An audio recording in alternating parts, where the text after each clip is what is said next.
यदा यदा हि धर्मस्य ग्लानिर्भवति भारत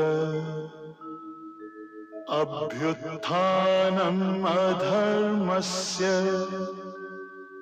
तदात्मानं सृजाम्यहम् परित्राणाय साधूनां विनाशाय च दुष्कृतां धर्म संस्थापनार्थाय संभवामि युगे युगे।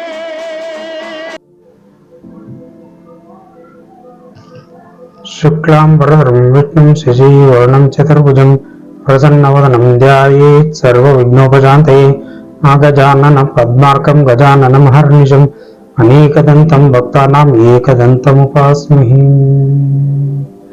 गुरुब्रह्मा गुरुर्विष्णु गुरुदेवो महेश्वरः गुरु साक्षात् परब्रह्म तस्मै श्री गुरवे नमः। ಸ್ಪಂದನ ವಾಹಿನಿಯ ಸಮಸ್ತ ವೀಕ್ಷಕರಿಗೆ ಗಣೇಶ್ ಗುಂಡೇರ್ ಮಾಡುವ ನಮಸ್ಕಾರಗಳು. ವೀಕ್ಷಕರೇ, ಇಂದಿನ ಭಾಗದಲ್ಲಿ ನಾವು ಅಕ್ಷೋಹಿಣಿ ಸೈನ್ಯವನ್ನ ಯಾವ ರೀತಿಯಾಗಿ ಇರುತ್ತೆ ಅಂತೇಳಿ ಇವತ್ತು ತಿಳಿಬೇಕು ಅಂತ ಹೇಳ್ಬಿಟ್ಟು ನಿನ್ನೆಗೆ ನಾವು ನಿಲ್ಲಿಸಿದ್ವಿ. ಅಲ್ಲಿಂದ ಮತ್ತೆ ನಾವು ಮುಂದುವರಿತಾ ಹೋಗೋಣ. ಇದರಲ್ಲಿ ಕೌರವರು 11 ಅಕ್ಷೋಹಿಣಿ ಸೈನ್ಯ, ಕುರುಕ್ಷೇತ್ರ ಮಹಾಯುದ್ಧದಲ್ಲಿ ಕೌರವರು 11 ಅಕ್ಷೋಹಿಣಿ ಸೈನ್ಯ ಹೊಂದಿದ್ರು, ಪಾಂಡವರು 7 ಅಕ್ಷೋಹಿಣಿ ಸೈನ್ಯವನ್ನು ಹೊಂದಿದ್ರು. ಒಟ್ಟು ಕುರುಕ್ಷೇತ್ರ ಯುದ್ಧದಲ್ಲಿ ನೆರೆದಿರ್ತಕ್ಕಂಥ ಸೈನ್ಯದ ಬಲದ ಸಂಖ್ಯೆ 18 ಅಕ್ಷೋಹಿಣಿ ಸೈನ್ಯ ಅಂತ ಹೇಳ್ತಾರೆ. ಇದು ಅಕ್ಷೋಹಿಣಿ ಅಂತಂದೇಳಿ ಯಾಕೆ ಉಚ್ಚಾರಣೆ ಮಾಡ್ತಾರೆ? ಅದು ಆವಾಗಿನ ಕಾಲದಲ್ಲಿ ಅಕ್ಷೋಹಿಣಿ ಅಂತ ಯಾಕೆ ಮಾಡ್ತಿದ್ರು? ಒಂದು ಅಕ್ಷೋಹಿಣಿ ಅಂತಂದ್ರೆ ಎಷ್ಟು ಬಲ ಇರುತ್ತೆ, ಯಾವ ಕಾಲಾಳು ಎಷ್ಟು, ಕುದುರೆ ಮೇಲೆ ಏರಿ ಯುದ್ಧ ಮಾಡ್ತಕ್ಕಂಥವ್ರು ಎಷ್ಟು, ಆನೆ ಮೇಲೆ ಏರಿ ಯುದ್ಧ ಮಾಡ್ತಕ್ಕಂಥವ್ರು ಎಷ್ಟು, ಈ ರೀತಿಯಾಗಿ ಅದರ ವಿವರಣೆಯನ್ನ ಈಗ ಹೇಳ್ತಾರೆ. ಅದನ್ನ ನಾವು ತಿಳಿತಾ ಹೋಗೋಣ. ಇಲ್ಲಿ ಸೌತಿ ಮಹಾಮುನಿಗಳು ಮತ್ತೆ ಮುಂದುವರೆದು ಮತ್ತೆ ಹೇಳ್ತಾರೆ, ಒಂದು ರಥ, ಒಂದು ಆನೆ, 5 ಜನ ಕಾಲಾಳುಗಳು, 3 ಕುದುರೆಗಳು, ಇದಕ್ಕೆ ಒಂದು ಪತ್ತಿ ಅಂತ ಕರೀತಾರೆ. ಇನ್ನೊಂದು ಸರಿ ಹೇಳ್ತೀನಿ, ಒಂದು ರಥ, ಒಂದು ಆನೆ, 5 ಜನ ಕಾಲಾಳುಗಳು, 3 ಕುದುರೆಗಳು, ಇದಕ್ಕೆ ಒಂದು ಪತ್ತಿ ಅಂತ ಹೇಳ್ತಾರೆ. ಆಮೇಲೆ ಇಂಥವು 3 ಪತ್ತಿ, ಒಂದು ಪತ್ತಿ ಅಂದ್ರೆ ಗೊತ್ತಾಯ್ತಲ್ಲ, ಇಂಥವು 3 ಪತ್ತಿಗಳು, ಒಂದು ಸೇನಾಮುಖ, 3 ಪತ್ತಿಗಳು ಸೇರಿದ್ರೆ ಒಂದು ಸೇನಾಮುಖ, ಅಂಥವು 3 ಸೇನಾಮುಖಗಳು ಸೇರಿದ್ರೆ ಒಂದು ಗುಲ್ಯ.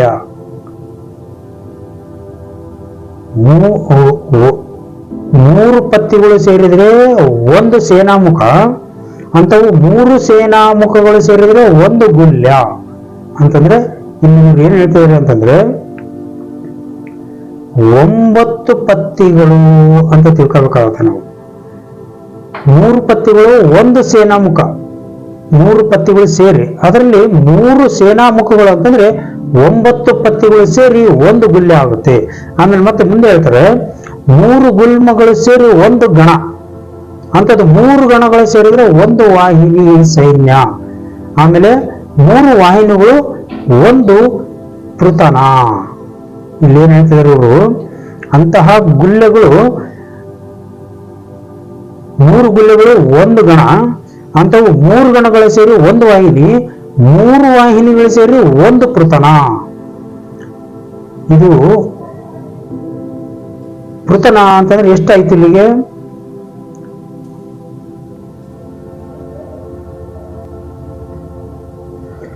ಈ ರೀತಿಯಾಗಿ 3 ಪೃತನಗಳು ಸೇರಿ ಒಂದು ಚಮು ಆಗುತ್ತೆ.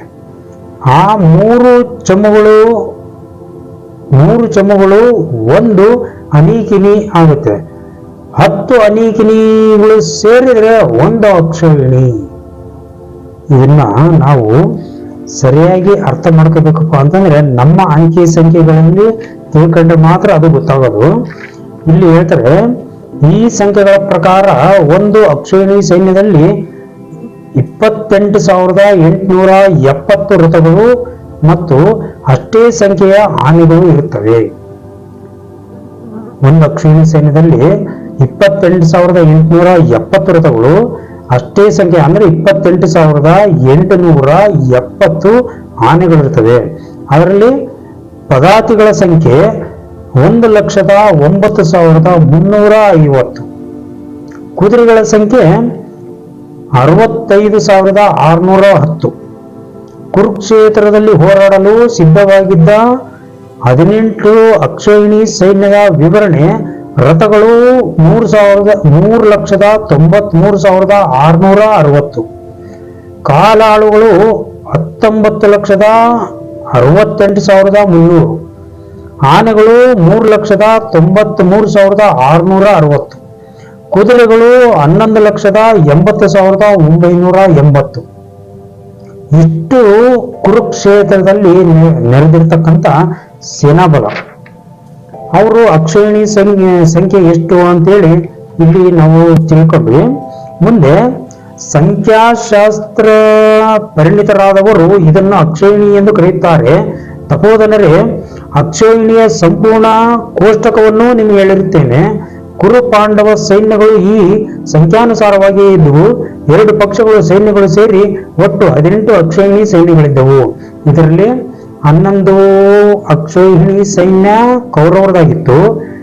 ಬರೀ 7 ಅಕ್ಷೋಹಿಣಿ ಸೈನ್ಯ ಪಾಂಡವರ ಕಡೆ ಆಗಿತ್ತು. ಇಲ್ಲಿ ಕುರುಕ್ಷೇತ್ರ ಮಹಾಯುದ್ಧದಲ್ಲಿ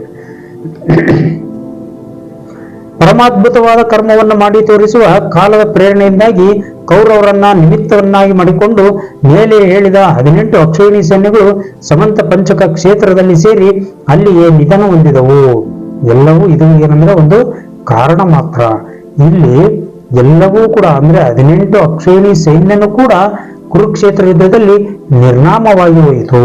18 ದಿನಗಳು ನಡೆದ ಕೌರವ ಪಾಂಡವರ ಯುದ್ಧದಲ್ಲಿ ಭೀಷ್ಮ 10 ದಿನಗಳ ಪರ್ಯಂತವಾಗಿ ಕೌರವ ಸೇನೆಯ ದಂಡನಾಯಕತ್ವವನ್ನು ವಹಿಸಿ ಯುದ್ಧ ಮಾಡಿದರು. ದ್ರೋಣರು 5 ದಿನಗಳು, ಕರ್ಣನು 2 ದಿನಗಳು, ಶಲ್ಯನು ಅರ್ಧ ದಿನವೂ ದಂಡನಾಯಕತ್ವವನ್ನು ವಹಿಸಿ ಮರಣ ಹೊಂದಿದ ನಂತರದಲ್ಲಿ ಉಳಿದ ಅರ್ಧ ದಿವಸದಲ್ಲಿ ಭೀಮ ದುರ್ಯೋಧನರ ನಡುವೆ ಗದಾಯುದ್ಧವು ನಡೆಯಿತು. 18ನೆಯ ದಿವಸದ ಅಂತ್ಯದಲ್ಲಿಯೇ ಅಂದ್ರೆ ರಾತ್ರಿಯಲ್ಲಿ ಅಶ್ವತ್ಥಾಮ, ಕೃತವರ್ಮ ಮತ್ತು ಕೃಪಾಚಾರ್ಯರು ಯುದ್ಧ ಮುಗಿಯಿತೆಂದು ನಿಶ್ಚಿಂತೆಯಿಂದ ಮಲಗಿದ್ದ ಯುಧಿಷ್ಠಿರರ ಅಳಿದುಳಿದ ಸೇನೆಯನ್ನು ಧ್ವಂಸ ಮಾಡಿಬಿಟ್ಟರು. ಕೊನೆಗೆ ಏನ್ ಮಾಡ್ತಾರೆ? ಅಶ್ವತ್ಥಾಮ, ಕೃತವರ್ಮ ಮತ್ತು ಕೃಪಾಚಾರ್ಯರು ಇವರು 3 ಸೇರ್ಕೊಂಡು ಇವರು ಪಾಂಡವರು ಎಲ್ಲ ಯುದ್ಧ ಮುಗಿತು ಅಂತೇಳಿ ವಿಶ್ರಾಂತಿಯಲ್ಲಿ ಇರ್ತಕ್ಕಂಥ ಸಮಯದಲ್ಲಿ ಮಲಗಿದ ಸಮಯದಲ್ಲಿ ಇವರು 3 ಸೇರ್ಕೊಂಡ್ಬಿಟ್ಟು ಇನ್ನು ಉಳಿದಿರ್ತಕ್ಕಂಥ ಸೈನ್ಯವನ್ನ ನಿರ್ನಾಮ ಮಾಡ್ಬಿಡ್ತಾರೆ. ಸೌತಿಗಳು ಮತ್ತೆ ಮುಂದುವರೆದಲ್ಲಿ ಹೇಳ್ತಿದ್ದಾರೆ, ಶೌನಕರೇ, ನಾನು ತಮ್ಮ ಯಾಗ ಸಮಯದಲ್ಲಿ ವ್ಯಾಸ ಪ್ರಣೀತವಾದ ಯಾವ ಮಹಾಭಾರತವನ್ನ ಹೇಳಲು ಉಪಕ್ರಮಿಸಿದೆನೋ ಅದೇ ಆ ಭಾರತವನ್ನ ಹಿಂದೆ ವ್ಯಾಸರ ಶಿಷ್ಯರಾದ ಧೀಮಂತರಾದ ವೈಶಂಪಾಯನರು ಜನಮೇಜನ ಸರ್ಪಯಾಗದ ಅವಭೃತ ನಂತರದಲ್ಲಿ ಅಂದ್ರೆ ಸರ್ಪ ಸತ್ರದಲ್ಲಿ ವ್ಯಾಸರ ನಿರ್ದೇಶದಂತೆ ಪ್ರಪಂಚದ ಸಕಲ ರಾಜರ ವೀರ್ಯ ಮತ್ತು ಯಶಸ್ಸುಗಳ ಪ್ರಾಪ್ತಿಗಾಗಿ ಹೇಳಿದರು. ಎಲ್ಲರ ಶೌರ್ಯ ಮತ್ತು ಶಕ್ತಿ ಮತ್ತು ಯಶಸ್ಸು ಇವೆಲ್ಲವುಗಳ ಪ್ರಾಪ್ತಿ ಈ ಕಥನದಿಂದ ಅಂದ್ರೆ ಇದನ್ನ ಕೇಳುವುದರಿಂದ ಉಂಟಾಗುತ್ತೆ ಅಂತೇಳಿ ಇಲ್ಲಿ ಹೇಳ್ತಿದ್ದಾರೆ ಅವರು. ಪೌಲೋಮ ಮತ್ತು ಆಸ್ತಿಕ ಪರ್ವಾನುಕ್ರಮವಾಗಿ ವೈಶಂಪಾಯನರು ಮಹಾಭಾರತ ಕಥೆಯನ್ನ ಪ್ರವಚನ ಮಾಡಿದರು. ಇಲ್ಲಿ ವೈಶಂಪಾಯನರು ಯಾವ ರೀತಿಯಾಗಿ ಉದ್ದೇಶ ಮಾಡಿದರು ಅಂತ ಹೇಳಿ ಇಲ್ಲಿ ವಿವರಣೆ ಮಾಡಿ ಹೇಳ್ತಿದ್ದಾರೆ ಅವರು.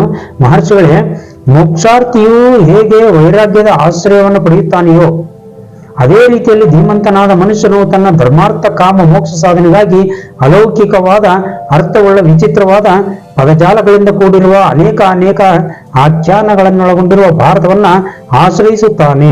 ತಿಳಿಯಬೇಕಾದ ವಸ್ತುಗಳು ಅತಿ ಮುಖ್ಯವಾದುದು. ಆತ್ಮ ವಸ್ತುವಾಗಿರುವಂತೆ ಪ್ರಿಯವಾದ ವಸ್ತುಗಳಲ್ಲಿ ಪ್ರಾಣವು ಅತ್ಯಂತ ಪ್ರಿಯವಾದ ವಸ್ತುವಾಗಿರುವಂತೆ ಸರ್ವಾಗಮಗಳಲ್ಲಿಯೂ ಇತಿಹಾಸಗಳಲ್ಲಿಯೂ ಶ್ರೇಷ್ಠತಮವಾದ ಇತಿಹಾಸವು ಈ ಮಹಾಭಾರತವಾಗಿದೆ. ಎಷ್ಟು ಚೆನ್ನಾಗಿ ಇಲ್ಲಿ ಹೇಳ್ತಿದ್ದಾರೆ ಇವರು ಅಂತಂದ್ರೆ ವೀಕ್ಷಕರೇ, ಇಲ್ಲಿ ಮಹಾಭಾರತ ಅಂದ್ರೆ ಕೇವಲ ಕೌರವರ ಪಾಂಡವರ ಇವರ ಕಥೆಗಳು ಅಷ್ಟಕ್ಕೆ ಸೀಮಿತ ಅಲ್ಲ ಇದು. ಇದು ಪ್ರಪಂಚದ ಎಲ್ಲಾ ಗ್ರಂಥಗಳಿಗಿಂತಲೂ ಅತ್ಯುತ್ತಮವಾದ ಗ್ರಂಥ ಅಂತೇಳಿ ಹೆಸರುವಾಸಿಯಾಗಿದೆ. ಅದಕ್ಕೊಂದು ಕಾರಣನೂ ಇದೆ. ಕಾರಣ ಏನಪ್ಪಾ ಅಂದ್ರೆ ವೀಕ್ಷಕರೇ, ಇಲ್ಲಿ ಎಲ್ಲಾ ಗ್ರಂಥಗಳನ್ನೂ ಕೂಡ ಮೀರಿರ್ತಕ್ಕಂಥ ವಿಷಯಗಳು ಇದರಲ್ಲಿ ಅಡಗಿವೆ. ಅಂದ್ರೆ ಇದರಲ್ಲಿ ಇಲ್ಲದೆ ಇರತಕ್ಕಂಥ ವಿಷಯಗಳೇ ಇಲ್ಲ. ಮಹಾಭಾರತದಲ್ಲಿ ನಾವು ತಿಳಿಯೋಕ್ ಸಾಧ್ಯ ಇಲ್ಲ ಅಂತಕ್ಕಂಥ ವಿಷಯನೇ ಇಲ್ಲ. ಅಂದ್ರೆ ಆ ರೀತಿಯಾಗಿ ಪ್ರತಿಯೊಂದು ವಿಚಾರನೂ ಕೂಡ ಈ ಮಹಾಭಾರತದಲ್ಲಿ ಅಳವಡಿಸಲಾಗಿದೆ. ಪ್ರತಿಯೊಂದು ವಿಚಾರನೂ ಕೂಡ ಎಲ್ಲದಕ್ಕೂ ಕೂಡ ಅದಕ್ಕೆ ಉತ್ತಮವಾದ ಸಂದೇಶವನ್ನು ಕೊಡ್ತಾರೆ, ಉತ್ತಮವಾದ ಪರಿಹಾರ, ಎಲ್ಲಾ ಪ್ರಶ್ನೆಗಳಿಗೂ ಉತ್ತರ ಸಿಗುವಂತೆ, ಅಂದ್ರೆ ಎಲ್ಲಾ ನಮ್ಮ ಸಂದೇಹಗಳು ನಿವಾರಣೆ ಆಗ್ತಕ್ಕಂಥ ಪ್ರಸಂಗಗಳು ಮತ್ತೆ ಅದಕ್ಕೆ ತಕ್ಕಂತ ಉಪದೇಶ ಮತ್ತೆ ಅದಕ್ಕೆ ತಕ್ಕಂತ ಉಪಕಥೆಗಳನ್ನು ಕೂಡ ಇಲ್ಲಿ ಹೇಳ್ತಾ ಹೋಗ್ತಿದ್ದಾರೆ. ಹಾಗಾಗಿ ಮಹಾಭಾರತ ಅಂತಕ್ಕಂಥದ್ದು ಒಂದು ಮಹಾನ್ ಗ್ರಂಥ, ಪವಿತ್ರ ಗ್ರಂಥ ಅಂತೇಳಿ ಹೆಸರುವಾಸಿಯಾಗಿದೆ. ಅದನ್ನೇ ಇಲ್ಲ ಅವ್ರು ಹೇಳ್ತಾ ಇದ್ದಿದ್ದು, ಆಹಾರವನ್ನು ಸ್ವೀಕರಿಸದೆ ಶರೀರ ಧಾರಣೆಯು ಹೇಗೆ ಸಾಧ್ಯವಿಲ್ಲವೋ ಹಾಗೆ ಮಹಾಭಾರತವನ್ನ ಆಶ್ರಯಿಸದಿರುವ ಯಾವುದೊಂದು ಆಖ್ಯಾನವು ಈ ಪ್ರಪಂಚದಲ್ಲಿಯೇ ಇಲ್ಲ. ಎಷ್ಟು ಚೆನ್ನಾಗಿ ಹೇಳ್ತಾರೆ ನೋಡ್ರಿ. ನಾವು ಬದುಕಬೇಕಪ್ಪ ಅಂತಂದ್ರೆ ಆಹಾರ ಸೇವನೆ ಮಾಡಲೇಬೇಕು. ಆಹಾರ ಸೇವನೆ ನಾವು ಮಾಡಲಿಲ್ಲ ಅಂತಂದ್ರೆ ಶರೀರ ಇದು ಬರ್ತಾ ಬರ್ತಾ ಬರ್ತಾ ಕ್ಷೀಣಿಸ್ತಾ ಅಂತ ಕಾಣುತ್ತೆ. ಆದಷ್ಟು ಬೇಗನೆ ಇದು ಮಣ್ಣಾಗಿ ಹೋಗ್ಬಿಡುತ್ತೆ. ಇದಕ್ಕೆ ಇನ್ನೂ ಸ್ವಲ್ಪ ದಿನ ಇದು ಇರ್ಬೇಕಪ್ಪ ಅಂತಂದ್ರೆ, ಆಯುಷ್ಯ ಮುಗಿಯೋವರೆಗೂ ಇದು ಇರ್ಬೇಕಂದ್ರೆ ನಾವು ಸರಿಯಾದ ಆಹಾರ ಸೇವನೆಯನ್ನು ಮಾಡಲೇಬೇಕು. ಹಾಗೆ ಇದನ್ನ ಎಷ್ಟು ಚೆನ್ನಾಗಿ ಉದಾಹರಣೆ ಕೊಡ್ತಾ ಇದ್ದಾರೆ ಇವರು ಅಂತಂದ್ರೆ, ಮಹಾಭಾರತ ಅಂತಕ್ಕಂಥದ್ದನ್ನ ಆಶ್ರಯಿಸಿ ಯಾವುದೊಂದು ಆಖ್ಯಾನವು, ಈ ಆಖ್ಯಾನ ಅಂತಂದ್ರೆ ಇದನ್ನ ಮಹಾಭಾರತ ಆಶ್ರಯಿಸಿ ಯಾವ ಆಖ್ಯಾನವು ಈ ಪ್ರಪಂಚದಲ್ಲಿಲ್ಲ ಅಂತ ಹೇಳ್ತಿದ್ರೆ, ಆಖ್ಯಾನ ಅಂತಂದ್ರೆ ಮಹಾಭಾರತದಲ್ಲಿ ಇಲ್ಲದೆ ಇರತಕ್ಕಂತ ವಿಚಾರವನ್ನ ವಿವರಿಸಿ ಹೇಳಿರ್ತಕ್ಕಂಥ ಗ್ರಂಥಗಳು ಇಡೀ ಪ್ರಪಂಚದಲ್ಲಿಯೇ ಎಲ್ಲೂ ಇಲ್ಲ ಅಂತ ಹೇಳ್ತಿದ್ದಾರೆ. ನೋಡಿ ವೀಕ್ಷಕರೇ, ಎಷ್ಟು ಅದ್ಭುತ ಅಂದ್ರೆ ಇದು ನಾವು ಭಾರತೀಯರು, ಭಾರತದಲ್ಲಿ ನಮಗೆ ಇಂತಹ ಒಂದು ಪವಿತ್ರವಾದ ಗ್ರಂಥ ಸಿಕ್ಕಿರುವುದು ನಮ್ಮ ಅದೃಷ್ಟ. ಮತ್ತೆ ಅದನ್ನ ಪಾರಾಯಣ ಮಾಡಿ ನಾವು ನೀವು ಹಂಚ್ಕೋತಕ್ಕಂತ ಈ ಸಂದರ್ಭ ಅಂತೂ ಅತ್ಯಂತ ಪುಣ್ಯಮಯ ಸಂದರ್ಭ ಅಂತೇಳಿ ನನಗೆ ಅನಿಸುತ್ತೆ. ಯಾಕೆಂದ್ರೆ ನೀವು ಎಲ್ಲರೂ ಕೂಡ ಪುಣ್ಯವಂತರೇ ಸರಿ, ಎಂತಹ ಗ್ರಂಥವನ್ನ ನಾವು ತಿಳ್ಕೊಳ್ಳೋದಕ್ಕೆ ಹೋಗ್ತಾ ಇದ್ದೀವಿ. ಸುಮಾರು ಗ್ರಂಥಗಳಲ್ಲಿ ಇದೆ, ಎಲ್ಲಾ ವಿಚಾರನೂ ಇದೆ, ಆದ್ರೆ ಎಲ್ಲದಕ್ಕೂ ಪರಿಹಾರ ಕೊಡ್ತಕ್ಕಂತ ಏಕೈಕ ಗ್ರಂಥ ಅಂತ ಹೇಳ್ತಾರೆ ಅವರು. ಏಕೈಕ ಗ್ರಂಥ ಈ ಮಹಾಭಾರತ. ಈ ಮಹಾಭಾರತದಲ್ಲಿ ನಾವು ಕೇಳದೇ ಇರತಕ್ಕಂಥ ವಿಚಾರನೇ ಇಲ್ಲ. ನಾವು ಈಗ ಕಲಿಯುಗದಲ್ಲಿ ನಾವು ಇರ್ಬೋದು ಅಂತ ಅನ್ಕೊಳ್ಳಿ, ಕಲಿಯುಗದಲ್ಲಿ ಇದ್ರೂ ಕೂಡ ನಾವು ಕಲಿಯುಗದಲ್ಲಿ ಪಡ್ತಕ್ಕಂಥ ಸಂಕಷ್ಟಗಳು, ನಮಗೆ ಬರ್ತಕ್ಕಂಥ ಪ್ರಶ್ನೆಗಳು, ನಮಗೆ ಬರ್ತಕ್ಕಂಥ ಕೆಲವೊಂದು ಸಮಯ ಸಂದರ್ಭಗಳು, ಅದಕ್ಕೆ ಯಾವ ರೀತಿಯಾಗಿ ನಾವು ಅದನ್ನ ನಿಭಾಯಿಸಬೇಕು, ನಾವು ಯಾವ ರೀತಿಯಾಗಿ ಅದನ್ನ ನಿಭಾಯಿಸಿಕೊಂಡು ನಾವು ಮುಂದೆ ಯಾವ ಹೆಜ್ಜೆ ಇಟ್ಟು ನಾವು ಮುಂದುವರೆದು ಹೋಗ್ಬೇಕು ಅಂತೇಳಿ ಅದಕ್ಕೆ ಸರಿಯಾದ ದಾರಿಯನ್ನ ತೋರಿಸ್ತಕ್ಕಂಥ ಗ್ರಂಥ ಈ ಮಹಾಭಾರತ. ಅದಕ್ಕೋಸ್ಕರನೇ ಅವ್ರು ಎಷ್ಟು ಚೆನ್ನಾಗಿ ಹೇಳ್ತಿದ್ದಾರೆ. ಮತ್ತೆ ಮುಂದೆ ಏನ್ ಹೇಳ್ತಾರೆ ನೋಡೋಣ. ಔನ್ನತ್ಯವನ್ನು ಅಪೇಕ್ಷಿಸುವ ಸೇವಕರು ತಮ್ಮ ಸ್ವಾಮಿಯನ್ನ ನಿರಂತರವಾಗಿ ಆಶ್ರಯಿಸುವಂತೆ ಕೀರ್ತಿ ಕಾಮರಾದ ಕವಿಗಳು ಭಾರತವನ್ನು ಆಶ್ರಯಿಸಿ ಕಾವ್ಯಗಳನ್ನು, ನಾಟಕಗಳನ್ನು ರಚಿಸಿ ಕೀರ್ತಿವಂತರಾಗುತ್ತಾರೆ. ಲೌಕಿಕ ವೈದಿಕಾತ್ಮಕವಾದ ಎಲ್ಲಾ ರೀತಿಯ ಜ್ಞಾನ ಪ್ರಕಾಶಕ್ಕೆ ಸ್ವರ ವ್ಯಂಜನಾತ್ಮಕವಾದ ಸಮಸ್ತ ವಾಂಗ್ಮಯವೇ ಆಧಾರವಾಗಿರುವಂತೆ ಐಹಿಕ ಮುಷ್ಟಿಕ ಸಂಬಂಧವಾದ ಉತ್ತಮ ವಿದ್ಯಾಬುದ್ಧಿಗಳಿಗೆ ಈ ಇತಿಹಾಸವು ಮುಖ್ಯ ಸಾಧನವಾಗಿದೆ. ಅಂದ್ರೆ ಪ್ರತಿಯೊಂದು ರೀತಿಯಿಂದಲೂ ನಾವು ಸಾಧನೆ ಮಾಡ್ಬೇಕಪ್ಪ ಅಂತಂದ್ರೆ ಅದಕ್ಕೆ ಒಳ್ಳೆಯ ದಾರಿಯನ್ನ ತೋರಿಸ್ತಕ್ಕಂಥ ಗ್ರಂಥ ಈ ಮಹಾಭಾರತ ಗ್ರಂಥ ಅಂತ ಹೇಳ್ತಾರೆ. ಆಮೇಲೆ ಮುಂದೆ ದ್ವಿಜ ಸತ್ತಮರೇ, ಈ ಮಹಾಭಾರತವು ಜ್ಞಾನದ ಭಂಡಾರವೇ ಆಗಿದೆ. ಇದರ ಅನೇಕ ಪ್ರಕರಣಗಳು ರಹಸ್ಯಾರ್ಥಗಳಿಂದ ಕೂಡಿವೆ. ವೇದಾರ್ಥಗಳು ಈ ಇತಿಹಾಸದ ಅನೇಕ ಸಂದರ್ಭಗಳಲ್ಲಿ ಪ್ರತಿಪಾದಿತವಾಗಿದೆ. ಇಂತಹ ಶ್ರೇಷ್ಠವಾದ ಇತಿಹಾಸದ ಪರ್ವ ಸಂಗ್ರಹ ಪರ್ವವನ್ನು ಕೇಳಿರಿ. ಮೊದಲು ಪರ್ವಗಳ ಅನುಕ್ರಮಣೆಯನ್ನ ಹೇಳಿ ನಂತರ ಪರ್ವಗಳಲ್ಲಿರುವ ವಿಷಯಗಳನ್ನ ಸಂಗ್ರಹಿಸಿ ಹೇಳುತ್ತೇನೆ. ಇಲ್ಲಿ ಸೌತಿ ಮಹಾಮುನಿಗಳು ಹೇಳ್ತಿದ್ದಾರೆ, ಇದು ಪರ್ವ ಉಪಪರ್ವ ಅಂತ ಹೇಳಿ ಪರ್ವಗಳ ಮುಖಾಂತರವಾಗಿ ಹೇಳ್ತಾ ಹೋಗಿದ್ದಾರೆ. 18 ಪರ್ವಗಳನ್ನ ಇಲ್ಲಿ ಹೇಳಿದ್ದಾರೆ. ಅದರಲ್ಲಿ 18 ಪರ್ವಗಳನ್ನು ಒಂದೊಂದು ಭಾಗವನ್ನಾಗಿ ಮಾಡಿದ್ದಾರೆ ಅವರು. ಅಂದ್ರೆ ಒಂದೊಂದರಲ್ಲಿ ಒಂದೊಂದು ಭಾಗವನ್ನ ಮಾಡಿ ಅದನ್ನು ವಿಸ್ತಾರವಾಗಿ ಹೇಳ್ತಾ ಹೋಗಿದ್ದಾರೆ. ಇಲ್ಲಿ ಸಂಕ್ಷಿಪ್ತವಾಗಿ ಕೊಟ್ಟಿದ್ದಾರೆ. ಅದು ಮುಂದೆ ಹೋಗ್ತಾ ಹೋಗ್ತಾ ನಮಗೆ ತಾನೇ ಗೊತ್ತಾಗ್ತಾ ಹೋಗುತ್ತೆ. ಮೊದಲನೇದಾಗಿ ಆದಿಪರ್ವ, ಇಲ್ಲಿ ನಾವು ಹೇಳಿದ್ವಿ, ಇನ್ನೊಂದು ಸರಿ ತಿಳ್ಕೊಂಡ್ಬಿಡೋಣ. ಮೊದಲನೇದಾಗಿ ಆದಿಪರ್ವ, ಎರಡನೇದು ಸಭಾಪರ್ವ, ಮೂರನೇದು ವನಪರ್ವ, ನಾಲ್ಕನೇದು ವೈರಾಟ ಪರ್ವ, ಉದ್ಯೋಗ ಪರ್ವ, ಭೀಷ್ಮ ಪರ್ವ ಅಂದ್ರೆ ಭೀಷ್ಮಾಭಿಷೇಚನ ಅಂತಂದು ಕರೀತಾರೆ ಅದನ್ನ, ಅದು ಭೀಷ್ಮ ಪರ್ವ. ಆಮೇಲೆ ದ್ರೋಣ ಪರ್ವ, ಕರ್ಣ ಪರ್ವ, ಶಲ್ಯ ಪರ್ವ, ಸೌಪ್ತಿಕ ಪರ್ವ ಅಂದ್ರೆ ಐಶಿಕ ಪರ್ವ ಅಂತ ಇನ್ನೊಂದು ಹೆಸರು ಕರೀತಾರೆ ಅದರಲ್ಲಿ. ಆಮೇಲೆ ಸ್ತ್ರೀ ಪರ್ವ, ಶಾಂತಿ ಪರ್ವ, ಅನುಶಾಸನಿಕ ಪರ್ವ, ಅಶ್ವಮೇಧಿಕ ಪರ್ವ, ಆಶ್ರಮ ವಾಸಿಕ ಪರ್ವ, ಮಹಾಪ್ರಸ್ಥಾನಿಕ ಪರ್ವ, ಸ್ವರ್ಗಾರೋಹಣ ಪರ್ವ. ಹೀಗೆ 18 ಪರ್ವಗಳು ಇವೆ. ಈ 18 ಪರ್ವಗಳು ಮತ್ತು ಅವುಗಳಲ್ಲಿನ ಉಪಪರ್ವಗಳು ಮುಗಿದ ನಂತರ ಖಿಲ ಎಂದು ಹೇಳಲ್ಪಟ್ಟಿರುವ ಹರಿವಂಶವಿದೆ. ಅದರಲ್ಲಿ ಶ್ರೀಕೃಷ್ಣನ ಬಾಲಲೀಲೆ, ಕಂಸವಧೆಗಳು ಉಕ್ತವಾಗಿವೆ. ಇದಾದ್ಮೇಲೆ ಈ 18 ಪರ್ವಗಳು ಮುಗಿದಾದ್ಮೇಲೆ ಇನ್ನೊಂದು ಖಿಲ ಅಂತಕ್ಕಂಥ ಇನ್ನೊಂದು ಉಪಪರ್ವ ಇದೆ. ಅದರಲ್ಲಿ ಶ್ರೀಕೃಷ್ಣನ ಬಗ್ಗೆ, ಅವನ ಬಾಲಲೀಲೆ ಬಗ್ಗೆ ಅದನ್ನ ಭಾಗವತ ಅಂತ ಹೇಳಿ ಕರೀತಾರೆ. ಭಾಗವತ ಅನ್ನೋದ್ರಲ್ಲಿ ಶ್ರೀಕೃಷ್ಣನ ಬಾಲಲೀಲೆಗಳು, ಕಂಸವಧೆ ಇದೆಲ್ಲವೂ ಕೂಡ ಅದರಲ್ಲಿರುತ್ತೆ. ಇದರಲ್ಲಿ ಅದ್ಭುತವಾದ ಮತ್ತು ಮಹತ್ವಪೂರ್ಣವಾದ ಭವಿಷ್ಯ ಪರ್ವವೂ ಇದೆ. ಹೀಗೆ ಮಹಾತ್ಮರಾದ ವ್ಯಾಸರು 100 ಪರ್ವಗಳನ್ನ ಹೇಳಿದ್ದಾರೆ. ನಾವು ಬರೀ 18 ಪರ್ವ ಅಂತ ತಿಳ್ಕೊಂಡಿದ್ದೀವಿ.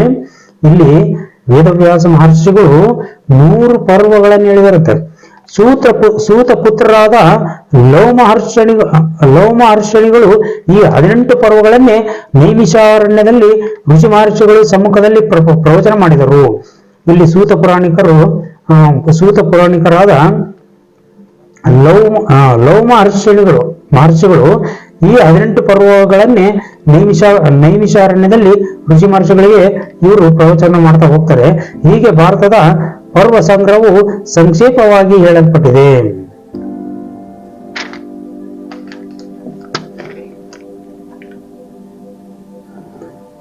ಋಷಿ ಸತ್ತಮರೇ ಇಲ್ಲಿ ಮುಂದುವರೆದು ಹೇಳ್ತಿದ್ದಾರೆ. ಋಷಿ ಸತ್ತಮರೇ 18 ಅಕ್ಷೋಣಿ ಸಂಖ್ಯೆಯ ಸೈನ್ಯಗಳು ಯುದ್ಧ ಮಾಡುವ ಇಚ್ಛೆಯಿಂದ ಕುರುಕ್ಷೇತ್ರಕ್ಕೆ ಆಗಮಿಸಿದವು. ಆ ಭಯಂಕರ ಯುದ್ಧವು 18 ದಿನಗಳ ಪರ್ಯಂತವಾಗಿ ನಡೆಯಿತು. ಯಾವ ಬ್ರಾಹ್ಮಣನೇ ಆಗಲಿ 4 ವೇದಾಂಗಗಳನ್ನು ಉಪನಿಷತ್ತುಗಳನ್ನು ಅಧ್ಯಯನ ಮಾಡಿರಬಹುದು. ಆದರೂ ಈ ಮಹಾಭಾರತದ ಆಖ್ಯಾನವನ್ನು ತಿಳಿದುಕೊಳ್ಳದಿದ್ದರೆ ಅಂತವನು ಖಂಡಿತವಾಗಿಯೂ ವಿಚಕ್ಷಣೆನಿಸಿಕೊಳ್ಳಲಾರನು. ನೋಡ್ರಿ, ಇಲ್ಲಿ ಏನ್ ಹೇಳ್ತಿದ್ದಾರೆ ಅಂತಂದ್ರೆ, ಯಾವುದೇ ಬ್ರಾಹ್ಮಣನೇ ಆಗಿರ್ಲಿ, ಪಂಡಿತನೇ ಆಗಿರ್ಲಿ, ಅವನು 4 ವೇದಗಳನ್ನ ತಿಳ್ಕೊಂಡಿರ್ಲಿ, ವೇದಾಂಗಗಳನ್ನ ತಿಳ್ಕೊಂಡಿರ್ಲಿ, ಉಪನಿಷತ್ತುಗಳನ್ನ ತಿಳ್ಕೊಂಡಿರ್ಲಿ, ಪುರಾಣಗಳನ್ನ ತಿಳ್ಕೊಂಡಿರ್ಲಿ, ಏನೇ ತಿಳ್ಕೊಂಡಿರ್ಲಿ, ಎಲ್ಲವನ್ನೂ ಅಧ್ಯಯನ ಮಾಡಿದ್ರು ಕೂಡ ಈ ಮಹಾಭಾರತದ ಆಖ್ಯಾನವನ್ನ ತಿಳಿದುಕೊಳ್ಳದೆ ಹೋದ್ರೆ ಅಂತವನು ಪೂರ್ತಿಯಾಗಿ ಪಂಡಿತ ಎನಿಸಿಕೊಳ್ಳಲಾರ. ಆ ರೀತಿಯಾಗಿ ಹೇಳ್ತಿದ್ದಾರೆ. ಈ ಮಹಾಭಾರತವು ಕೇವಲ ಒಂದು ವಿಷಯಕ್ಕೆ ಸೀಮಿತವಾದದ್ದಲ್ಲ, ಕೇವಲ ಒಂದೇ ಒಂದು ವಿಷಯಕ್ಕೆ ಸೀಮಿತವಾಗಿದ್ದಲ್ಲ. ಇದು ಬಹು ಬುದ್ಧಿಶಾಲಿಗಳಾದ ವ್ಯಾಸರು ಇದರಲ್ಲಿ ಅರ್ಥಶಾಸ್ತ್ರವನ್ನು ಹೇಳಿದ್ದಾರೆ. ಧರ್ಮಶಾಸ್ತ್ರ ಮತ್ತು ಕಾಮಶಾಸ್ತ್ರಗಳನ್ನು ಆಯಾ ಸಂದರ್ಭಗಳಿಗೆ ಅನುಗುಣವಾಗಿ ಹೇಳಿದ್ದಾರೆ. ಈ ರೀತಿಯಾಗಿ ಎಲ್ಲಾ ಶಾಸ್ತ್ರದ ವಿವರಣೆಯನ್ನು ಕೂಡ ಮಾಡ್ತಾ ಹೋಗಿದ್ದಾರೆ. ಸಂದರ್ಭಕ್ಕೆ ತಕ್ಕಂಗೆ ಅದನ್ನ ವಿವರಿಸ್ತಾ ಹೋಗ್ತಾ ಇದ್ದಾರೆ. ಯಾರು? ವ್ಯಾಸ ಮಹರ್ಷಿಗಳು. ಭಾರತದ ಉಪಖ್ಯಾನವನ್ನ ಕೇಳುತ್ತಿರುವವನಿಗೆ ಬೇರೆಯ ಉಪಖ್ಯಾನಗಳನ್ನು ಕೇಳುವ ಅಭಿರುಚಿಯು ಖಂಡಿತವಾಗಿಯೂ ಉಂಟಾಗುವುದಿಲ್ಲ.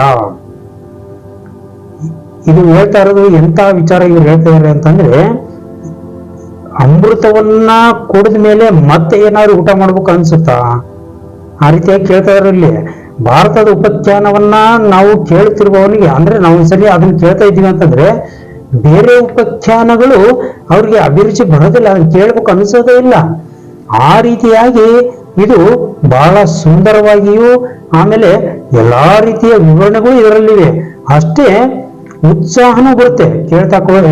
ಕೇಳ್ತಾ ನಮಗೆ ಮುಂದೆ ಏನಾಗಬಹುದು, ಮುಂದೆ ಯಾವ ರೀತಿಯಾಗಿದೆ ಅನ್ನೋ ಒಂದು ಮನಸ್ಸಿನ ಪರಿಸ್ಥಿತಿ, ಉದ್ವೇಗ ಮನಸ್ಸಿನಲ್ಲಿ ಉಂಟಾಗಿರುತ್ತೆ.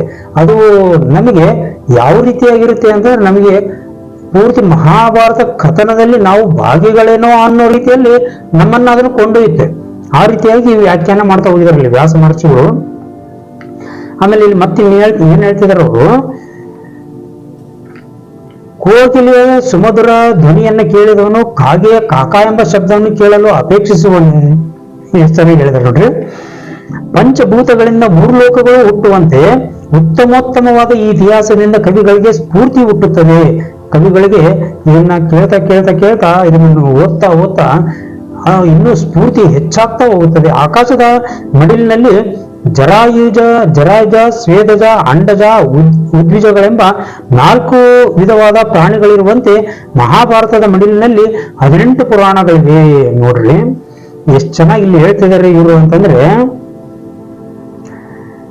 ಈ ಮಹಾಭಾರತದಲ್ಲಿ 18 ಪುರಾಣಗಳಲ್ಲಿ ಬರ್ತಕ್ಕಂಥ ಎಲ್ಲಾ ಸಾರಾಂಶಗಳು ಇದೊಂದೇ ಮಹಾಭಾರತ ಕಥನದಲ್ಲಿದೆ, ಇದೊಂದೇ ಮಹಾಭಾರತ ಗ್ರಂಥದಲ್ಲಿ ಅಳವಡಿಸಿದ್ದಾರೆ ವೇದವ್ಯಾಸ ಮಹರ್ಷಿಗಳು ಅಂತ ಹೇಳ್ತಿದ್ದಾರೆ. ಇಲ್ಲಿ ಸಮಸ್ತವಾದ ಇಂದ್ರಿಯ ಚೇಷ್ಟೆಗಳಿಗೂ ಮಾನಸಿಕ ಕ್ರಿಯೆಗಳು ಹೇಗೆ ಆಧಾರಭೂತವಾಗಿರುವವೋ ಹಾಗೆಯೇ ಸಂಪೂರ್ಣವಾದ ಲೌಕಿಕ ವೈದಿಕ ಕರ್ಮಗಳಿಗೂ ಸತ್ಕರ್ಮಗಳಿಗೂ ಈ ಆಖ್ಯಾನವು ಆಧಾರಭೂತವಾಗಿದೆ. ಪ್ರತಿಯೊಂದನ್ನು ಕೂಡ ಹೇಳ್ತಿದ್ದಾರೆ. ಲೌಕಿಕವಾಗಿ ಹೇಳ್ತಾರೆ, ಅಲೌಕಿಕವಾಗಿ ಹೇಳ್ತಾರೆ, ಕರ್ಮದ ವಿಚಾರವಾಗಿ ಹೇಳ್ತಾರೆ. ಆಮೇಲೆ ವೈದಿಕ ವಿದ್ಯೆಯನ್ನು ಕೂಡ ಇಲ್ಲಿ ಹೇಳ್ಕೊಡ್ತಾರೆ. ಇದರಲ್ಲಿ ಇಲ್ಲದೆ ಇರ್ತಕ್ಕಂಥ ವಿಚಾರನೇ ಇಲ್ಲ ಅಂತ ಹೇಳ್ತಾ ಇದಾರೆ ಅವರು ಮಹರ್ಷಿಗಳೇ. ಇಲ್ಲಿ ನಾನು ಹಿಂದೊಮ್ಮೆ ಹೇಳಿದಂತೆ ಆಹಾರವನ್ನು ಆಶ್ರಯಿಸದೆ ಶರೀರವು ಹೇಗೆ ಉಳಿಯುವುದಿಲ್ಲವೋ ಹಾಗೆಯೇ ಮಹಾಭಾರತವನ್ನು ಆಶ್ರಯಿಸದಿರುವ ಕಥೆಯೇ ಈ ಪ್ರಪಂಚದಲ್ಲಿಯೇ ಇಲ್ಲ. ನೋಡ್ರಿ, ಈ ಮಹಾಭಾರತವನ್ನು ಆಶ್ರಯಿಸಿಯೇ ಪ್ರತಿಯೊಂದು ಕಥೆಗಳು ಪುರಾಣಗಳು ಬಂದಿದ್ದೇವೆ ಹೊರತಾಗಿ ಇದನ್ನ ಬಿಟ್ಟು ತಾನೇ ಬೇರೆಯಾದ ರೀತಿಯಾಗಿ ರಚನೆ ಆಗಿರ್ತಕ್ಕಂಥ ಗ್ರಂಥ ಇಡೀ ಪ್ರಪಂಚದಲ್ಲಿ ಇಲ್ಲವೇ ಇಲ್ಲ ಅಂತ ಹೇಳ್ತಿದ್ದಾರೆ ಅವರು. ಕೀರ್ತಿಮಂತರಾಗಬೇಕಾದರೆ ಕವಿಗಳು ಇದರಲ್ಲಿರುವ ತತ್ವರಾಶಿಯನ್ನ ಅಧ್ಯಯನ ಮಾಡಬೇಕು. ಕವಿಗಳು ಕೀರ್ತಿವಂತರಾಗಬೇಕು ಅಂದ್ರೆ ಯಶಸ್ಸನ್ನು ಗಳಿಸ್ಬೇಕು ಅಂತ ಅನ್ನೋದಾದ್ರೆ ಈ ಮಹಾಭಾರತವನ್ನ ಅಧ್ಯಯನ ಮಾಡಬೇಕು. ಅವಾಗ ಅವ್ರಿಗೆ ಯಾವ ರೀತಿಯಾಗಿ ನಾನು ಕೀರ್ತಿಯನ್ನು ಗಳಿಸ್ಬೇಕು, ನಾನು ಯಶಸ್ಸನ್ನ ಸಾಧಿಸಬೇಕು ಅಂತಕ್ಕಂಥ ಒಂದು ಉಪಾಯ ಅವರಿಗೆ ಹೊಳೆಯುತ್ತೆ, ಅವರಿಗೆ ಉಂಟಾಗುತ್ತೆ, ಅಂದ್ರೆ ಅವರಿಗೆ ಗೊತ್ತಾಗುತ್ತೆ. ಅವಾಗ ಅವರು ಕೀರ್ತಿವಂತರಾಗೋದಕ್ಕೆ ಮಾತ್ರ ಸಾಧ್ಯ. ಇದನ್ನ ತಿಳ್ಕೊಂಡೇ ಹೋದ್ರೆ ಅವರು ಕೀರ್ತಿವಂತರಾಗೋದಕ್ಕೆ ಸಾಧ್ಯ ಇಲ್ಲ. ಅಷ್ಟೊಂದು ವಿಚಾರಗಳು ಇದರಲ್ಲಿ ಅಡಗಿವೆ ಅಂತ ಹೇಳ್ತಿದ್ದಾರೆ ಅವರು. ಇದನ್ನ ಆಶ್ರಯಿಸಿ ಅವರು ಸುಲೇಖಕರು ಸುಕವಿಗಳು ಆಗಬಲ್ಲರು. ಇದನ್ನ ಆಶ್ರಯಿಸಿ ಒಳ್ಳೆಯ ಲೇಖಕರು ಆಗ್ಬಹುದು, ಒಳ್ಳೆಯ ಕವಿಗಳು ಕೂಡ ಆಗ್ಬಹುದು. ಒಳ್ಳೆಯ ಸ್ಥಾನಮಾನಗಳನ್ನು ಆಶಿಸುವ ಸೇವಕನು ಶ್ರೇಷ್ಠನಾದ ಯಜಮಾನನನ್ನು ಆಶ್ರಯಿಸಿದಂತೆ ಸಮಾಜದಲ್ಲಿ ಸತ್ಕೀರ್ತಿಯನ್ನು ಪಡೆಯಲು ಅಪೇಕ್ಷಿಸುವ ಲೇಖಕರು ಮತ್ತು ಕವಿಗಳು ಮಹಾಭಾರತವನ್ನೇ ಆಶ್ರಯಿಸಬೇಕು. ಇಷ್ಟು ಚೆನ್ನಾಗಿ ಹೇಳಿದ್ರೆ ನೋಡ್ರಿ. ಅಂದ್ರೆ ಇದರಲ್ಲಿ ಎಷ್ಟು ವಿಷಯಗಳು ಅಡಗಿವೆ ಅನ್ನೋದಕ್ಕೆ ಅವರು ಉದಾಹರಣೆ ಕೊಟ್ಟು ಹೇಳ್ತಾ ಇದಾರೆ. ಅವರು ಯಾವ ರೀತಿಯಾಗಿಯಪ್ಪ ಅಂತಂದ್ರೆ, ಪ್ರತಿಯೊಂದು ವಿಚಾರವನ್ನು ಪ್ರತಿಯೊಂದರಲ್ಲಿನೂ ನಾನು ಯಶಸ್ಸನ್ನು ಗಳಿಸ್ಬೇಕಪ್ಪ ಅಂತಂದ್ರೆ ಬೇರೆ ಬೇರೆ ಗ್ರಂಥಗಳಿಗಿಂತ ನೀವು ಮಹಾಭಾರತವನ್ನ ಆಶ್ರಯಿಸಿದ್ರೆ ಅಂದ್ರೆ ಅದನ್ನ ಅಧ್ಯಯನ ಮಾಡಿದ್ರೆ ಅಂದ್ರೆ ನಿಮಗೆ ಯಶಸ್ಸು ಕಟ್ಟಿಟ್ಟ ಬುತ್ತಿ ಅಂತ ಹೇಳ್ತಾರೆ, ಕೀರ್ತಿ ಕಟ್ಟಿಟ್ಟ ಬುತ್ತಿ ಅಂತ ಹೇಳ್ತಾರೆ. ಎಷ್ಟು ಚೆನ್ನಾಗಿ ಹೇಳ್ತಿದ್ದಾರೆ ನೋಡ್ರಿ ಅವರು. ಬ್ರಹ್ಮಚರ್ಯ, ವಾನಪ್ರಸ್ಥ, ಸನ್ಯಾಸಾಶ್ರಮಗಳಿಗೆ ಗೃಹಸ್ಥಾಶ್ರಮವು ಆಶ್ರಯವಾಗಿರುವಂತೆ ಈ ಮಹಾಭಾರತವು ಎಲ್ಲಾ ಕವಿಗಳಿಗೂ ಆಶ್ರಯ ಸ್ಥಾನವಾಗಿದೆ. ಮಹಾಭಾರತಕ್ಕೆ ಸಮಾನವಾದ ಕಾವ್ಯವನ್ನಾಗಲಿ ಇತಿಹಾಸವನ್ನಾಗಲಿ ರಚಿಸಲು ಯಾವ ಕವಿಗಳು ಸಮರ್ಥರಾಗಿರುವುದಿಲ್ಲ. ಅಂದ್ರೆ ವೇದವ್ಯಾಸ ಮಹರ್ಷಿಗಳನ್ನ ಮೀರಿಸ್ತಕ್ಕಂಥ ಕವಿಗಳು ಇಲ್ಲಿವರೆಗೂ ಯಾರೂ ಹುಟ್ಟಿಲ್ಲ. ಯಾರಿಂದನೂ ಕೂಡ ಅಂತಹ ಸಾಮರ್ಥ್ಯ ಬರುವುದಕ್ಕೆ ಸಾಧ್ಯವೇ ಇಲ್ಲ ಅಂತ ಹೇಳ್ತಿದ್ದಾರೆ. ಇಲ್ಲಿ ಅವರು ಇನ್ನೊಂದು ಮಾತು ಹೇಳಿದ್ರು ವೀಕ್ಷಕರೇ, ಬ್ರಹ್ಮಚರ್ಯ, ವಾನಪ್ರಸ್ಥ, ಸನ್ಯಾಸಾಶ್ರಮಗಳಿಗೆ ಗೃಹಸ್ಥಾಶ್ರಮ ಆಶ್ರಯವಾಗಿರುವಂತೆ ಅಂತ ಒಂದು ಮಾತು ಹೇಳಿದ್ರು ಅವರು. ಯಾವ ರೀತಿ ಅಂತೇಳಿ ನಿಮ್ಗೆ ಓದಕ್ ಬಂದಿರಬಹುದೇನೋ ಗೊತ್ತಿಲ್ಲ, ಆದ್ರೂ ಕೂಡ ನಾನು ಸ್ವಲ್ಪ ಹೇಳೋದಕ್ಕೆ ಪ್ರಯತ್ನ ಮಾಡ್ತೀನಿ ವೀಕ್ಷಕರೇ. ಬ್ರಹ್ಮಚರ್ಯ ಆಶ್ರಮ ಅಂತಂದ್ರೆ ಮಗು ಹುಟ್ಟಿದಾಗಿನಿಂದ ಮದುವೆ ಆಗೋ ತನಕ ಬ್ರಹ್ಮಚರ್ಯ ಆಶ್ರಮದಲ್ಲಿ ಇರ್ತೇವೆ. ಆಮೇಲೆ ವಾನಪ್ರಸ್ಥ, ಆಮೇಲೆ ಸನ್ಯಾಸಾಶ್ರಮ. ಬ್ರಹ್ಮಚರ್ಯ ಅಂತಂದ್ರೆ ಹುಟ್ಟಿದಾಗಿಂದ ಹಿಡಿದು ಸಾಯೋ ತನಕನು ಮದುವೆ ಆಗದೇನೆ ಅವರು ಪೂರ್ತಿ ಬ್ರಹ್ಮಚರ್ಯಗಳೇ ಆಗಿರೋದು. ವಾನಪ್ರಸ್ಥ ಅಂತಂದ್ರೆ ರಾಜ ಮಹಾರಾಜರು ಅವ್ರೇನ್ ಮಾಡ್ತಾ ಇದ್ರು, ಹುಟ್ಟಿದಾಗಿಂದ ಶಸ್ತ್ರವಿದ್ಯೆ, ಧನುರ್ವಿದ್ಯೆ, ಆ ರೀತಿ ವಿದ್ಯೆ ಎಲ್ಲ ಕಲಿತು ರಾಜ್ಯಭಾರ ಎಲ್ಲ ಮಾಡಿ ಮದುವೆ ಆಗಿ ಮಕ್ಕಳಿಗೆ ಪಟ್ಟಾಭಿಷೇಕ ಮಾಡಿ ಆಮೇಲೆ ಕಾಡಿಗೆ ಹೋಗಿ ಈ ಅಭ್ಯಾಸವನ್ನು ಮಾಡ್ತಾ ಇದ್ರು, ಅಧ್ಯಯನವನ್ನು ಮಾಡ್ತಾ ಇದ್ರು, ಧ್ಯಾನವನ್ನು ಮಾಡ್ತಾ ಇದ್ರು. ಆಮೇಲೆ ಅವರು ತಪಸ್ಸನ್ನ ಆಚರಣೆ ಮಾಡ್ತಾ ಇದ್ರು. ಅದಕ್ಕೆ ವಾನಪ್ರಸ್ಥ ಅಂತ ಕರೀತಾರೆ. ಆಮೇಲೆ ಸನ್ಯಾಸಾಶ್ರಮ ಅಂತ ಹೇಳ್ತಾರೆ. ಸರ್ವಸಂಘ ಪರಿತ್ಯಾಗಿಗಳು ಅಂತ. ಸನ್ಯಾಸಾಶ್ರಮ ಅಂತಂದ್ರೆ ಎಲ್ಲ ಸಂಘವನ್ನ ಪರಿತ್ಯಾಗ ಮಾಡಿರ್ತಕ್ಕಂಥವ್ರು ಸನ್ಯಾಸಿಗಳು. ಅವ್ರಿಗೂ ಕೂಡ ಈ 3 ಆಶ್ರಮಗಳಿಗೂ ಕೂಡ ಆಶ್ರಯದಾಯಕವಾಗಿರುವುದು ಯಾವುದಪ್ಪ ಅಂದ್ರೆ ಗೃಹಸ್ಥಾಶ್ರಮ ಅಂತ ಹೇಳಿದ್ರು. ಗೃಹಸ್ಥಾಶ್ರಮ ಇವು 3ಕ್ಕೂ ಅದಿಂಗ ಆಶ್ರಯವಾಗಿರುತ್ತೆ ಅಂತ ಅಂದ್ರೆ ಸಣ್ಣದಾಗಿ ತಿಳ್ಕೊಳ್ಳೋಣ. ಗೃಹಸ್ಥಾಶ್ರಮದಿಂದಲೇ ಸನ್ಯಾಸಾಶ್ರಮವೂ ಆಶ್ರಯದಾತವಾಗಿದೆ, ವಾನಪ್ರಸ್ಥಾಶ್ರಮನೂ ಕೂಡ ಆಗಿದೆ, ಆಮೇಲೆ ಬ್ರಹ್ಮಚರ್ಯಾಶ್ರಮನೂ ಕೂಡ ಆಗಿದೆ. ಅವರು ಬ್ರಹ್ಮಚರ್ಯ ಆಶ್ರಮದಲ್ಲಿದ್ರು ಕೂಡ ಅವರು ಗೃಹಸ್ಥರನ್ನ ಆಶ್ರಯದಿಂದಲೇ ಅವರು ಮುಂದುವರಿಬೇಕು ಹೊರತಾಗಿ ಅವರು ಗೃಹಸ್ಥರನ್ನ ತ್ಯಾಗ ಮಾಡಿ ಮುಂದುವರಿಯಕ್ಕೆ ಸಾಧ್ಯ ಇಲ್ಲ. ವಾನಪ್ರಸ್ಥರಾಗಿದ್ರೆ ಪ್ರಜೆಗಳು ಇದ್ರೆ ತಾನೇ ಇವನ್ ರಾಜ್ಯಭಾರ ಮಾಡಕ್ ಸಾಧ್ಯ. ಆಮೇಲೆ ರಾಜ್ಯಭಾರ ಮಾಡಾದ್ಮೇಲೆ ಸಾಕು ಅಂತ ಪಟ್ಟಾಭಿಷೇಕ ಮಾಡಿ ಆಮೇಲೆ ಕಾಡಿಗೆ ಹೋಗ್ಬಿಟ್ಟು ಅವನು ಅಭ್ಯಾಸ ಮಾಡ್ಬೇಕು. ಅದಕ್ಕೂ ಕೂಡ ಗೃಹಸ್ಥರು ಬೇಕೇ ಬೇಕು. ಆಮೇಲೆ ಸನ್ಯಾಸಾಶ್ರಮ ಸರ್ವಸಂಘ ಪರಿತ್ಯಾಗ ಮಾಡಿದೀನಿ ಅಂತ ಹೇಳಿ ಅವರು ಸನ್ಯಾಸಿಗಳು ಹೇಳಿದ್ರು ಕೂಡ ಅವರಿಗೆ ಆಶ್ರಯದಾತರು ಯಾರಪ್ಪ ಅಂತಂದ್ರೆ ಗೃಹಸ್ಥಾಶ್ರಮದಲ್ಲಿರೋರೆ, ಅವರೇ ಆಶ್ರಯ ನೀಡಬೇಕು. ಹಾಗಾಗಿ ಅವರು ಆಶ್ರಯ ಕೊಡ್ಲಿಲ್ಲ ಅಂತಂದ್ರೆ ಸನ್ಯಾಸಾಶ್ರಮದಲ್ಲಿ ಅವರಿಗೆ ಊಟ ಉಪಚಾರ ಮತ್ತೆ ಗುರು ಸೇವೆ ಮಾಡ್ತಕ್ಕಂಥವ್ರು ಯಾರಪ್ಪ ಅಂತಂದ್ರೆ ಗೃಹಸ್ಥಾಶ್ರಮದಲ್ಲಿರೋರು. ಗುರುಗಳ ಸೇವೆ ಮಾಡಬೇಕು, ಗುರು ಹಿರಿಯರ ಸೇವೆ ಮಾಡಬೇಕು, ದಾನ ಧರ್ಮಗಳನ್ನು ಮಾಡಬೇಕು. ಅದೆಲ್ಲ ಯಾರಿಗೆ ಸಂಬಂಧಪಡುತ್ತೆ ಅಂತಂದ್ರೆ ಗೃಹಸ್ಥಾಶ್ರಮದಲ್ಲಿ ಇರತಕ್ಕಂಥವ್ರಿಗೆ ಸಂಬಂಧಪಡುತ್ತೆ. ಯಾಕೆ ಹೇಳ್ತಾರೆ ಅಂತಂದ್ರೆ ಗೃಹಸ್ಥಾಶ್ರಮದಲ್ಲಿ ಇರತಕ್ಕಂಥವ್ರು ಈ 3 ಆಶ್ರಮಸ್ಥರಾಗಿರ್ತ ಅಂದ್ರೆ ಬ್ರಹ್ಮಚರ್ಯ, ವಾನಪ್ರಸ್ಥ ಮತ್ತು ಸನ್ಯಾಸಾಶ್ರಮದಲ್ಲಿ ಇರ್ತಕ್ಕಂಥವ್ರಿಗೆ ನಾವು ಆಶ್ರಯದಾತರಾಗಿರುವುದರಿಂದ ನಾವು ಅದನ್ನ ಮಾಡಲೇಬೇಕು. ಏನು ದಾನ ಧರ್ಮ ಶುಶ್ರೂಷೆ, ಆಮೇಲೆ ನಾವು ಅವರ ಸೇವಾದಿಗಳನ್ನು ಮಾಡುವುದು, ಅವರಿಂದ ನಾವು ಉಪದೇಶವನ್ನು ಪಡೆಯುವುದು, ಅವರಿಗೆ ನಮ್ಮ ಕೈಲಾದಂತ ಸೇವೆಯನ್ನು ಮಾಡ್ತಾ ಅವರಲ್ಲಿರತಕ್ಕಂಥ ಜ್ಞಾನವನ್ನ ನಾವು ತಿಳ್ಕೊಳ್ಳೋದಕ್ಕೆ ಪ್ರಯತ್ನ ಮಾಡೋದು. ಇದನ್ನೆಲ್ಲ ಯಾಕೆ ಮಾಡ್ಬೇಕಪ್ಪ ಅಂತಂದ್ರೆ ಈ ಆಶ್ರಮದಲ್ಲಿ 3 ಆಶ್ರಮದಲ್ಲಿ ಇರ್ತಕ್ಕಂಥವ್ರಿಗೆ ನಾವು ಆಶ್ರಯದಾತರಾಗಿರ್ತೇವೆ. ಹಾಗಾಗಿ ಇದು ನಮ್ಮ ಕರ್ತವ್ಯ, ನಾವು ಇದನ್ನ ಮಾಡಲೇಬೇಕು. ಹೀಗೆ ಹೇಳ್ತಾ ಇದ್ದಾರೆ ಅವರು. ಮಹಾಭಾರತಕ್ಕೆ ಸಮಾನವಾದ ಕಾವ್ಯವನ್ನಾಗಲಿ ಇತಿಹಾಸವನ್ನಾಗಲಿ ರಚಿಸಲು ಯಾವ ಕವಿಗಳು ಕೂಡ ಇಲ್ಲಿವರೆಗೂ ಸಮರ್ಥರಾಗಿಲ್ಲ ಅಂತ ಹೇಳ್ತಾರೆ. ಆಮೇಲೆ ಮತ್ತೆ ಮುಂದೆ ನೋಡೋಣ ವೀಕ್ಷಕರೇ. ಮತ್ತೆ ಮುಂದುವರೆದು ಹೇಳ್ತಿದ್ದಾರೆ ಇಲ್ಲಿ, ದ್ವಿಜ ಸತ್ತಮರೇ, ಸಂಸಾರ ಸಾಗರದಲ್ಲಿ ಮುಳುಗಿ ಮೇಲೇಳುತ್ತಿರುವ ನಿಮ್ಮ ಬುದ್ಧಿ ಯಾವಾಗಲೂ ಧರ್ಮದಲ್ಲೇ ಸ್ಥಿರವಾಗಿರಲಿ. ಯಾವ ರೀತಿಯಾಗಿರ್ಬೇಕಂತ ಹೇಳ್ತಾರೆ, ಪರಲೋಕವನ್ನೈದುದವನಿಗೆ ಧರ್ಮವೊಂದೇ ಬಂಧುವಾಗಿ ಉಳಿದಿರುತ್ತದೆ. ಮರಣವೆಂಬುದು ಯಾರಿಗೂ ತಪ್ಪಿದ್ದಲ್ಲ. ದರಿದ್ರನಾಗಲಿ ಧನಿಕನಾಗಲಿ ಎಂದಾದರೊಂದು ದಿನ ಪರಲೋಕ ಯಾತ್ರೆಗೆ ಹೋಗಲೇಬೇಕು.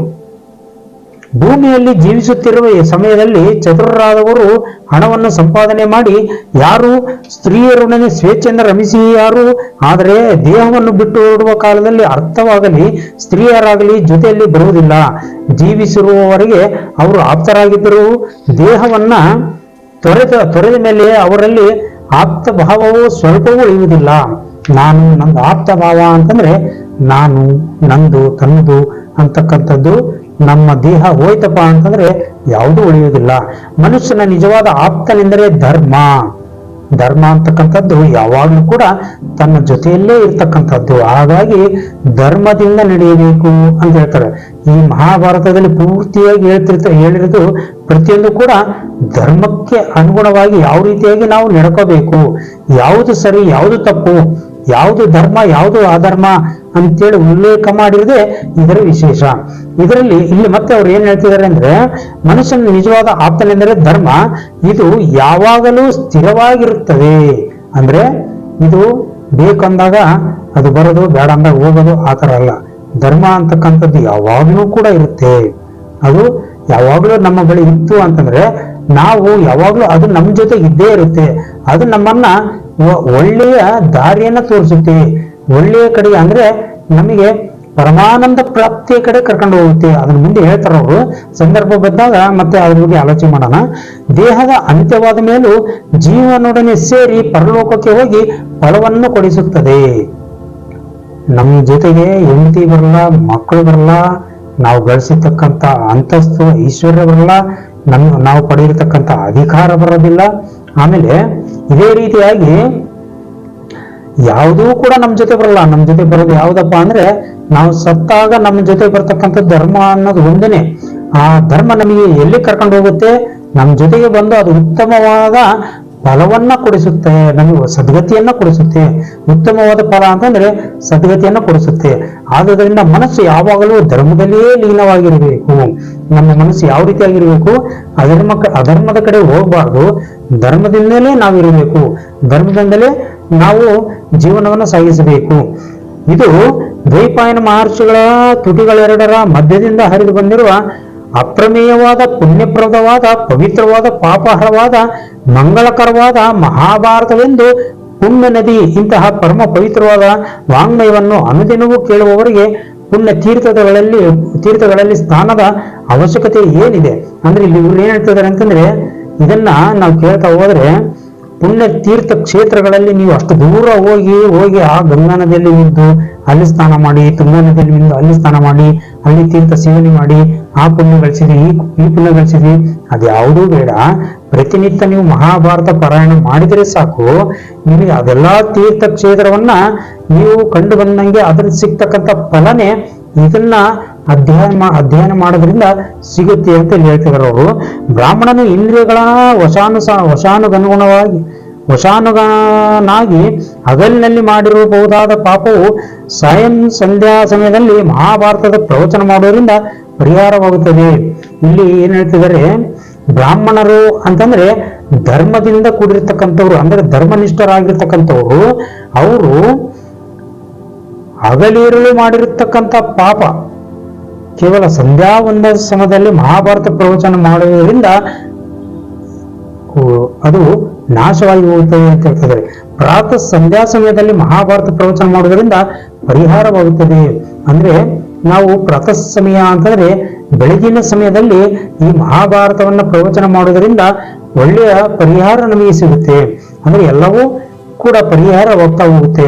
ಯಾವನು ಬಹುಶ್ರುತನಾದ ವೇದವಿಧನಾದ ಬ್ರಾಹ್ಮಣನಿಗೆ ಅಲಂಕೃತವಾದ ಸ್ವರ್ಣಮಯವಾದ ಕೊಂಬುಗಳಿಂದ ಅಲಂಕೃತವಾದ 100 ಹಸುಗಳನ್ನ ದಾನ ಕೊಡುವನು, ಅಂತವನಿಗೆ ಲಭಿಸುವ ಪುಣ್ಯ ಮತ್ತು ಮಹಾಭಾರತವನ್ನು ಯಾವನು ಅನುದಿನವೂ ಕೇಳುತ್ತಿರುವನೋ ಅವನಿಗೆ ಲಭಿಸುವ ಪುಣ್ಯ, ಈ ಎರಡು ಒಂದೇ ವಿಧವಾದ ಫಲಗಳು ಎಂದು ಹೇಳ್ತಿದ್ದಾರೆ ಇಲ್ಲಿ. ಆಮೇಲೆ ಮತ್ತೆ ಮುಂದೆ ಏನ್ ಹೇಳ್ತಾರೆ? ಪರ್ವ ಸಂಗ್ರಹದ ಓದುವಿಕೆಯಿಂದಲೇ ಈ ಮಹಾಭಾರತದ ಆಖ್ಯಾನವು ಉತ್ತಮೋತ್ತಮವಾದದೆಂದು ಮಹಾರ್ಥ ಉಳ್ಳದ್ದೆಂದು ಮೇಧಾವಿಯಾದವನು ತಿಳಿದುಕೊಳ್ಳಬೇಕು. ಮಹಾ ಸಮುದ್ರವನ್ನು ದಾಟಲು ದೋಣಿಯು ಸಾಧನವಾಗಿರುವಂತೆ ಈ ಪರ್ವ